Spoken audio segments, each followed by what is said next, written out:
Hello tout le monde! Je vous retrouve aujourd'hui dans une nouvelle vidéo pour vous partager mes 5 conseils pour être plus concentré en travaillant. Ce sont des conseils qui marchent sur moi, vous prenez ou vous prenez pas, c'est comme vous voulez, mais en tout cas c'est des conseils que j'applique au quotidien et qui m'aident à rester concentré en travaillant. On va de suite commencer par 2 conseils qui concernent l'ennemi numéro 1 de notre concentration, le téléphone. Le plus logique si vous avez envie de rester hyper concentré sur votre session de travail, ça serait d'éteindre ou de mettre en mode avion votre téléphone.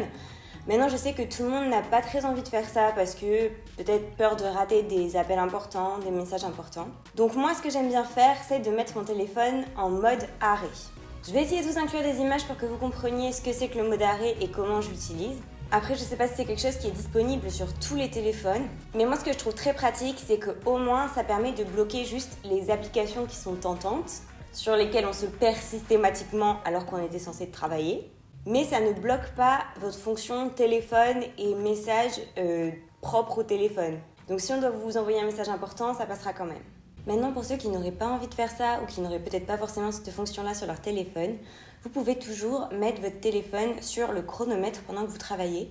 Comme ça, dès que vous allez déverrouiller votre téléphone, vous allez directement tomber sur votre chrono qui va vous dire là, ça fait que 5 minutes que tu es en train de travailler, retourne-y. Moi, j'aime bien faire ça de temps en temps quand j'ai besoin de me motiver à travailler, surtout qu'en plus, quand ça vous montre que ça fait 2 heures que vous travaillez, que vous le voyez décrit, c'est encourageant et ça peut vous dire « Ok, là, j'ai mérité une petite pause et après, je me remettrai » et ça vous permet de suivre un petit peu votre progression de travail tout au long de la journée. Donc, moi, j'aime beaucoup ça et ça me permet de me motiver pour être plus concentrée. Autre conseil, une petite nouveauté dans ma méthode de travail.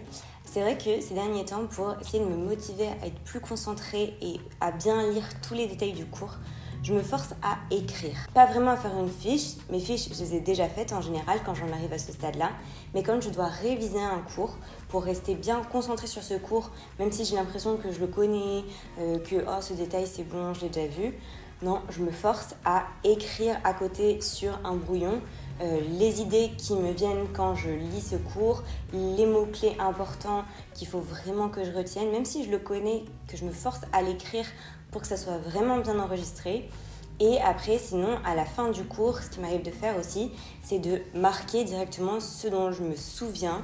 Et ça permet de vraiment fixer les idées. Et après, vous pouvez même carrément relire ce bout de papier, s'il est lisible, ce qui n'est pas toujours le cas. Ça peut vous permettre de bien refixer une dernière fois toutes les notions que vous venez de travailler.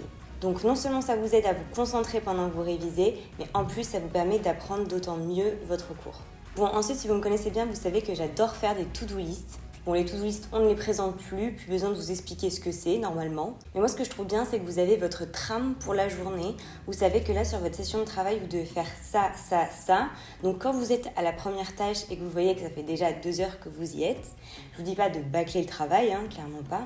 Des fois, on marque un peu trop de choses sur sa to-do list et il faut être un peu plus réaliste.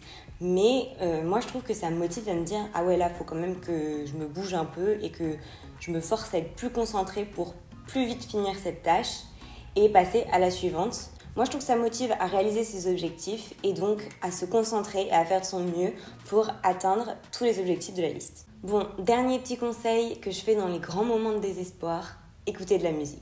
Si vraiment vous êtes à un moment où vous n'arrivez plus du tout à travailler, que vous en avez trop marre, moi je sais que ça m'arrive parfois le soir quand tu as déjà passé toute ta journée à travailler. Bon, des fois c'est juste un signal pour dire qu'il faut prendre une pause, arrêter de travailler et ne pas continuer jusqu'à pas d'heure. Mais si vous devez vraiment travailler alors que vous en avez trop marre, je trouve que travailler avec de la musique, ça remotive et certes, vous n'êtes pas le plus concentré. Mais moi, j'ai remarqué que ça m'aide à refocaliser mon attention parce que toutes mes pensées qui divaguent là, elles sont accaparées par la musique. Donc, une partie de mon attention qui est de base déviée là est attirée spontanément par la musique et le reste peut se reconcentrer petit à petit dans le travail et au bout d'un moment, je me rends compte que j'ai réussi à me remettre totalement dedans et que là, la musique me dérange et c'est à ce moment-là que je l'enlève.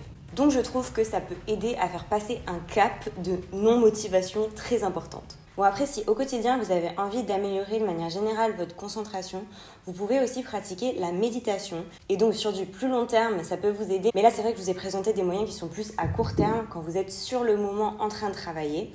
Mais voilà, si vous voulez à long terme muscler votre concentration, la méditation peut beaucoup vous aider à ce niveau-là. Donc j'espère que cette vidéo vous aura plu. Si c'est le cas, n'hésitez pas à vous abonner, à aller me suivre sur Instagram et à me laisser en commentaire ce que vous aimeriez voir comme autre vidéo vidéo.